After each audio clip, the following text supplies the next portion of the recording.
Hello friends, आपका स्वागत है मेरे YouTube channel Bihar board study point Prince sir. आज फिर से आपके सामने subject English Bihar board class 10th lesson 1 का एक्सप्लेनेशन आपके सामने मैं प्रस्तुत कर रहा हूँ। ये चैप्टर 1 का पार्ट 4 है एक्सप्लेनेशन का। जैसा कि पिछले क्लास में हमने पार्ट 1, पार्ट 2 और पार्ट 3 तीन पार्ट में इंग्लिश का चैप्टर 1 अभी तक पढ़े हैं और आज की क्लास में हम लोग पार्ट 4 पढ़ने वाले हैं। पार्ट 4 जो है ये इंग्लिश का लास्ट पार्ट है, मतलब इंग्लिश का नहीं, इस चैप्टर का। आज ये चैप्टर ख़त्म हो जाएगा और कल के क्लास में हम लोग इसका ऑब्जेक्टिव यानी चैप्टर जो हमारा है द पेस फॉर लिविंग, जिसको लिखे हैं आरसी हचिंसन ने, इसका कल ऑब्जेक्टिव क्वेश्चन अपलोड किया जाएगा। जो आपके बोर्ड में अगर इस चैप्टर से कोई भी ऑब्जेक्टिव क्वेश्चन आता है तो जो भी ऑब्जेक्टिव क्वेश्चन इसमें डाले जाएंगे वही ऑब्जेक्टिव क्वेश्चन से आपको क्वेश्चन रहेगा एग्जाम में। तो चलिए शुरू करते हैं पार्ट 4 और इस चैप्टर को ख़त्म करते हैं। तो चैप्टर का नाम द पेस फॉर लिविंग, जीने की रफ्तार। और मैं आपसे फिर कहूँगा कि अगर आप चैनल पर पहली बार आए हैं तो चैनल को प्लीज़ सब्सक्राइब कीजिएगा और बेल आइकन ज़रूर दबाइएगा। वीडियो अगर अच्छा लगे तो लाइक कीजिएगा, कमेंट में दीजिए कि मतलब वीडियो में आपको क्या लगता है। अगर कोई सुझाव देना है तो वो भी दे सकते हैं, या आपको जैसा लगा आप कमेंट ज़रूर कीजिए, क्योंकि आप लोग कमेंट से हम लोग की जो उत्सुकता है वो बढ़ती है, अगला वीडियो बनाने का और ज़्यादा मन करता है। और जितना हो सके अपने दोस्तों में जो भी 10th क्लास में पढ़ते हो, 9th में, 11th में, 12th में, क्योंकि इस पे तो सभी क्लास की पढ़ाई शुरू हो गई है, आप शेयर कीजिए ताकि इस चैनल से अधिक लोग जुड़ सकें और अपनी पढ़ाई कर सकें। तो चलिए शुरू करते हैं पार्ट 4। किताब में भी आप लोग देख सकते हैं। हमारा अगला पैराग्राफ का पहला लाइन है I speak with prejudice. Prejudice मतलब होता है पक्षपात। पक्षपात आप लोग समझते हैं, मतलब किसी भी एक हिस्से का पक्ष लेना। जैसे कि मान लीजिए दो पार्टी अगर चुनाव लड़ती है तो हर व्यक्ति किसी न किसी पार्टी का अपना एक खास होता है, तो जो जिस पार्टी का होता है वो उसका प्रेजुडाइस करता है, उसका पक्षपात करता है। तो मैं बिना किसी पक्षपात के ये कहना चाहता हूँ, स्पीक बोलना चाहता हूँ, बिकॉज क्योंकि I belong to the tribe of slow thinkers. क्योंकि मेरा जो दिमाग है, मेरा जो सोच है वो काफ़ी स्लो है, यानी मैं जो सोचता हूँ बहुत ही धीरे सोचता हूँ। स्लो थिंकर्स हूँ। थिंकर्स मतलब होता है सोचने वाला, और थिंक मतलब होता है सोचना, और स्लो मतलब होता है धीरा। तो मैं बहुत ही धीरा सोचने वाला व्यक्ति हूँ। दोज हु आर कर्स्ड, और आज के समय में ये मेरे लिए कर्ष के समान है। कर्ष मतलब हो गया श्राप। श्राप समझते हैं ना, वरदान श्राप। तो वरदान होता है कि जब हमें कोई अच्छा फल मिले तो वरदान है, और जब हमारे साथ कुछ गलत है तो उसे हम लोग श्राप बोलते हैं, कर्ष बोलते हैं। तो ये मेरे लिए एक श्राप है। With I escalate people who light on the most devastating repartee about 4 hours after the party is over। यहाँ पे कहते हैं कि कारण क्या है कि जब people who light the most devastating repartee, कि बहुत सारे लोग जब कोई पार्टी करते हैं, पार्टी मतलब होता है ना कोई उत्सव मनाते हैं, बहुत सारे लोग जहाँ पे इकट्ठा होते हैं, अबाउट 4 आवर्स आफ्टर, उसके 4 घंटे के बाद। 4 आवर्स आफ्टर, आफ्टर मतलब होता है कि बाद, 4 आवर्स मतलब होता है 4 घंटा। 4 घंटा के बाद the party is over, party के ख़त्म होने के बाद। यानी कि उस पार्टी में क्या क्या बातें हुई, वो पार्टी क्यों रखा गया था, उस पार्टी में क्या क्या हुआ, उसके बारे में मुझे पता तब चलता है जब पार्टी के ख़त्म होने के 4 घंटा बीतता है। मतलब लगभग कोई भी बात मुझे जल्दी समझ में नहीं आती है। देखिए यहाँ पे क्या है ना, लेखक जो है आरसी हचिंसन जी कॉमेडी करते हैं, एक व्यंग मारते हैं कि मुझे कोई भी बात तब समझ में आती है जब वो काम ख़त्म होने को लगभग 4 घंटा हो जाता है। यानी मेरा जो दिमाग है वो बहुत ही स्लो काम करता है। मैं किसी भी चीज़ को बहुत देर के बाद समझता हूँ। जैसे होता है ना कि आप लोगों ने देखा होगा एक छोटे से बच्चे को, छोटे से बच्चों में क्या होता है कि अगर मान लीजिए कि आप लोग 4-5 आदमी बैठे हुए हैं और एक दूसरे से बात करके किसी बात पे हंस रहे हैं, और कोई छोटा सा शिशु है तो उस चीज़ को वो भी क्या करता है ना कि कैच करता है। उसे लगता है कि मतलब इस पे हंसना चाहिए, भले उसको समझ में नहीं आता है लेकिन वो हंसता है। ठीक है ना, उसको समझ में नहीं आया लेकिन फिर भी हंसता है। वही हाल है लेखक का कि ये किसी चीज़ को जल्दी समझ नहीं पाते हैं, बाद में इनको समझ में आता है। आई am one of those who are guaranteed to get the lowest marks in any intelligence test। Intelligence test मतलब होता है कि कोई प्रतिभाशाली परीक्षा अगर हो तो उसमें जो मेरा मार्क्स होगा, मार्क्स मतलब अंक या number, marks any intelligence test, कोई भी अगर परीक्षा हो तो उसमें जो मेरा मार्क्स होगा वो सबसे लोवेस्ट होगा। लोवेस्ट मतलब सबसे कम होगा। तो वही कहते हैं I am one of those who are guarantee. मैं ये बात पूरी गारंटी के साथ कहना चाहता हूँ कि अगर कोई भी परीक्षा हो जाए तो उस परीक्षा में मेरा जो मार्क्स होगा सबसे लोएस्ट होगा, सबसे कम होगा। क्यों? क्योंकि मेरा दिमाग बहुत ही कमज़ोर है, धीरा है। बिकॉज दोज टेस्ट और all the ones I have come across seem to be design to measure the speed of your mind more than anything else. करें क्योंकि दोज टेस्ट और all the ones I have come across, जितने भी test होंगे, जितने भी परीक्षा होंगे, उसमें के सभी लोग अक्रॉस कर जाएंगे, आगे निकल जाएंगे। Seem to be designed by measure, लेकिन अगर मेरा अंक मापा जाएगा, मेरे दिमाग को मापा जाएगा। The speed of your mind, अगर मेरे दिमाग के स्पीड को मापा जाए, मेरे माइंड के स्पीड को मापा जाए, तो क्या होगा कि एनीथिंग एल्स, अन्य लोगों से वो काफ़ी कमज़ोर होगा, अन्य लोगों से बहुत ही वो धीरा होगा। फिर कहते हैं obviously we slow thinkers are terribly handicapped. वास्तव में जो लोग धीरा सोचते हैं वे लोग दिमाग से हैंडीकैप्ड होते हैं। हैंडीकैप्ड मतलब होता है विकलांग। जैसे मान लीजिए किसी का पैर नहीं है, किसी का हाथ नहीं है, शरीर से किसी एक अंग से वो अगर कमज़ोर है, नहीं है, तो उसको हम लोग विकलांग बोलते हैं। वैसे आजकल विकलांग शब्द का प्रयोग नहीं करना है क्योंकि सरकारी से बुरा मानती है। आजकल उन लोगों को दिव्यांग कहा जाता है, ठीक है ना। हैंडीकैप्ड मतलब दिव्यांग।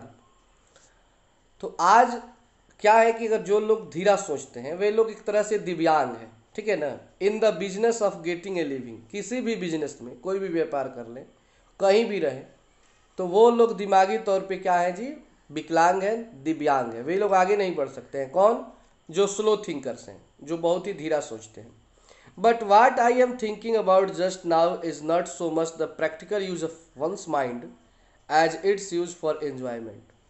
लेकिन what I am thinking, क्या अगर हम लोग सोच रहे हैं about just now is not so much the practical, यानी आज जो हम लोग ज़्यादातर सोचते हैं वो प्रैक्टिकल नहीं होता है।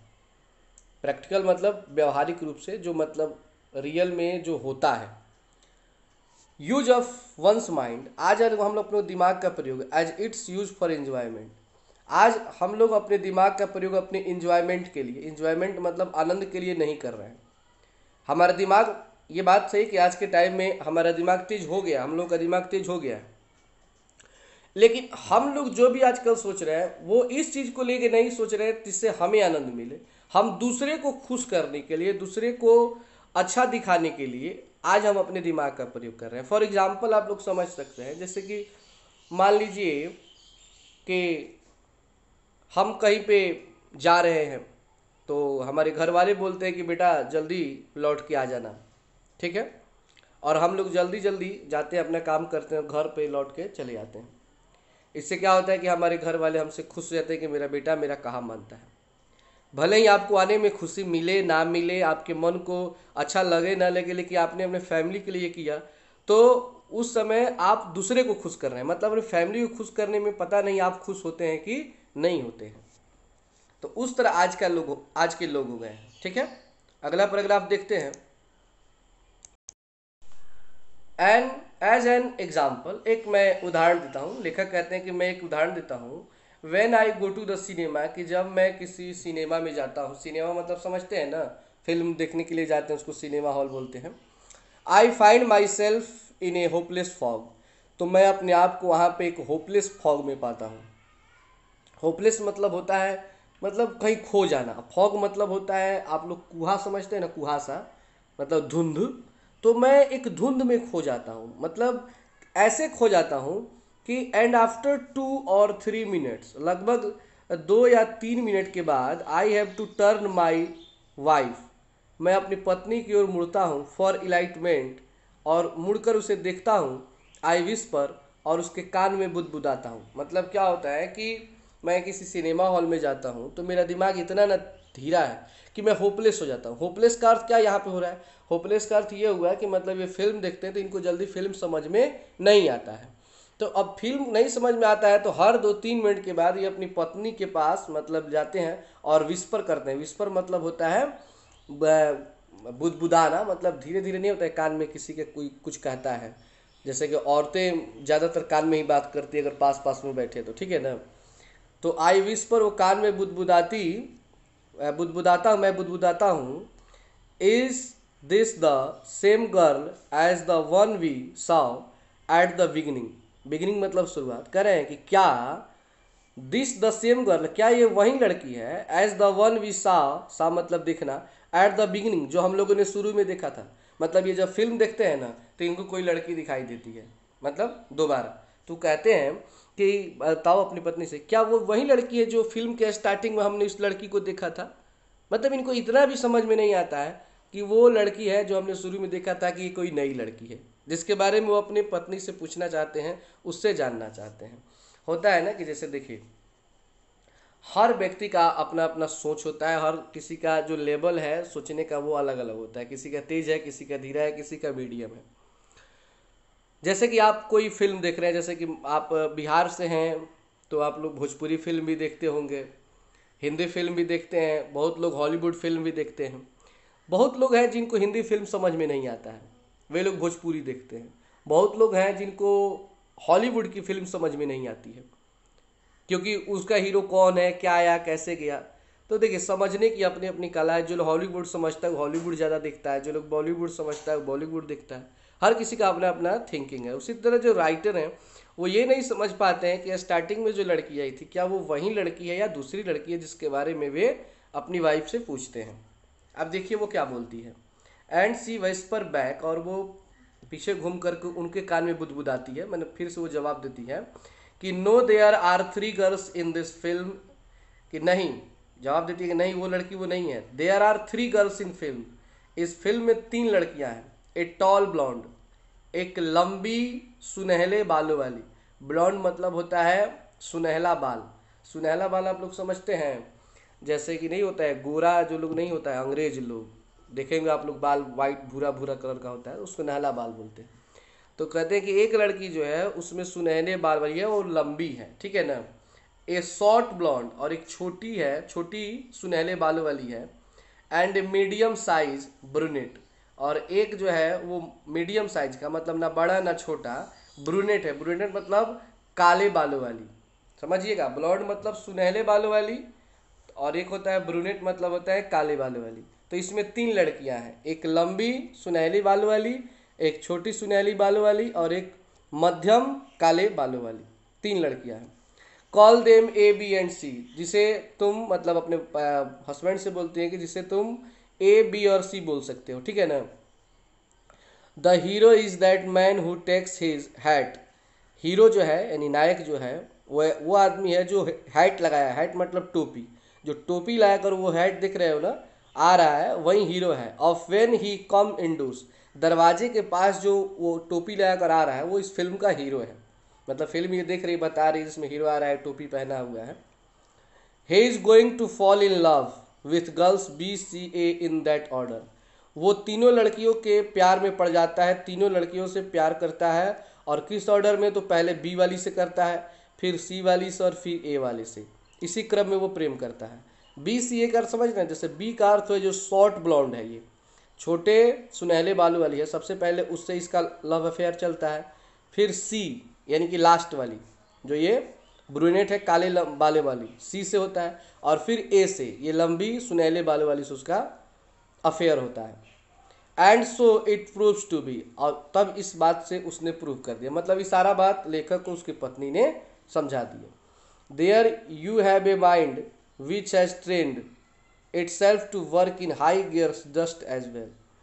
कहते हैं कि अगर तुम्हारे पास दिमाग होता और वो ट्रेंड होता, मतलब तेज होता, तो तुम्हें भी किसी भी काम करने में, किसी भी बड़े काम करने में तुमको सफलता मिलती, तुम्हें कोई परेशानी नहीं होती। But my points is that most of my flow, फिर लेखक कहते हैं कि मेरा पॉइंट ये है कि flow patient in the cinema, वे लोग इस सिनेमा में एक रोगी के समान हैं।